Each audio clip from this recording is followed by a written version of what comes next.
you can't say too much about Miss Grace because she is the reason why we are where we are today. This community was considered to be backward, and Amanda Anderson Grace came here and brought it to the modern society. From early in the morning until actually the early part of the night, until about 8:30 to 9 o'clock, my mother was involved in education. Her daily sermon to us: go to school, get yourself an education so you can do well in life. The main thing she encouraged me to do was strive today for a better tomorrow. That was it. It seemed as if our primary goal in life was to help people, and she viewed education as the primary way that we as a people could be helped and integrated into American society. Education was her world. We were going to learn, and she expected you to learn. She taught everybody back here, including my mom. My mom and dad went to night school, but there was love there, okay? That was the key thing, love. We had love with Miss Grace. My mother felt that education was our weapon for getting out of, the segregation and the poverty that we were, that had been kind of imposed upon us.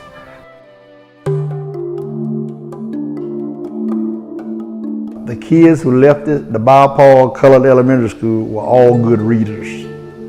We were good readers.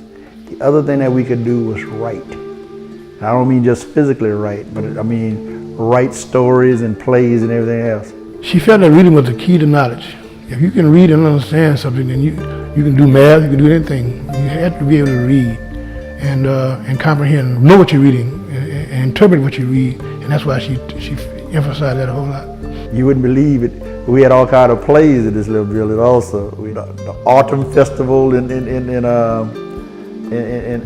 the fall, and we had the spring festival in the spring, and we would have performances. People hanging out the window, sitting in the window, and outside on the front porch. But we also, learned how to perform. So we could do things like read very well, write poetry, write essays, things of that nature. That as we went further, we realized that we were ahead of the curve in many instances.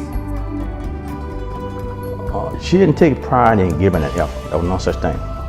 If you made an F on that grade, on that test, we're gonna do this over. I'm not here to fail you. I'm here to make sure that you succeed in life. Well, very few failures. I mean, very few, and they weren't given any grades, including yours truly. But she expected them to do great. Even though we had homework, she relied on our father to help us with the homework at home. She didn't want to give us any more advantage. In other words, like having taught us at school and teach us at home. So my father did do any help at home, and my father would enforce whatever needed to have happened at school. And the thing that impressed me most was her with the boys, the way she was with the boys. Some people say, "Oh, I'll let them slide from this, that." No, you didn't slide from that. And I thought that was very impressive. My mother had to demonstrate, as I viewed it later, not only impartiality, but she kind of went overboard with ensuring that none of our students would feel like we were getting any advantage because we were her children. She was so hard. Sometimes we almost get upset. She was so hard on it to produce all the, and I would say, "Oh, that's her son, or that's her son." But she meant, say, "Hey, you're gonna have to do what you gotta do." So I had to almost walk a straight line, and even that did not insulate me from being punished, sometimes unjustifiably, I felt.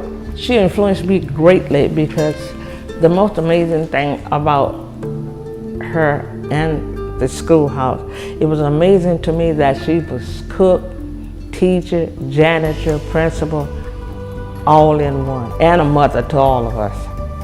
It was a lot of love in there. A lot of love in this little school. She was our teacher. She was our cook, our janitor. She was everything that we needed, you know, right there. And one might question, well, how did she teach all these different classes in this one room? She did it. She had it so when she had one group, and it was a discipline thing there, because we knew that if you got out of line, she took care of that too. She was businesslike. In other words, there was no foolishness. You had fun. You were not threatened or anything like that, but she knew what she was doing. And the people, the parents and the students, they felt that she knew what she was doing. And therefore that itself demanded discipline demanded to pay attention, to do your work, and because they felt that she knew what she was doing. It was not a task, it was something that she just had a pleasure doing. And to teach all of us in the same room from 1st through 5th grade on our level, and we was able to compete with anybody, but it was all done in this little school. People from back here on Bayou Paul considered to be non-educated and backward. She came and proved to the world that good things can come from this community, from this school. I don't understand how she knew each one of us individually and collectively. She knew us. But she took time out to do that, and you might wonder, well, how she took time out to do that. She was the only teacher, she was the cook, the janitor, the everything. But she did it. And most definitely, some of those skills was passed down to every one of us, When kids come back, adults come back now, even to visit when she was living, they would always make it to our house to see my mother. So evidently those kids were very attached to her.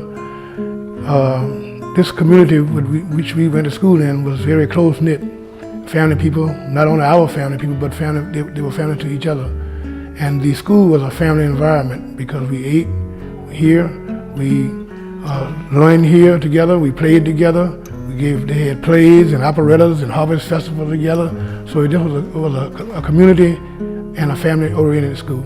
You know, and she didn't have it didn't give you the impression, I have mine, you got to get yours type thing.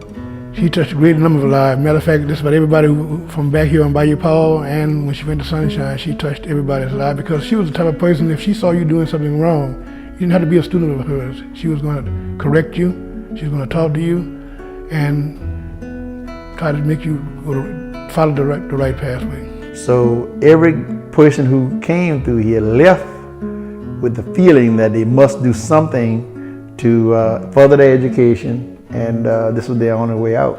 She will always be near and dear in my heart because I know without her, I wouldn't be here today. She was a great lady, a lady of status. I knew she was a great person, but for others to recognize that she was such a dynamic person and had a lot to do with what they did in life, it made me feel even closer to her and admire what she did.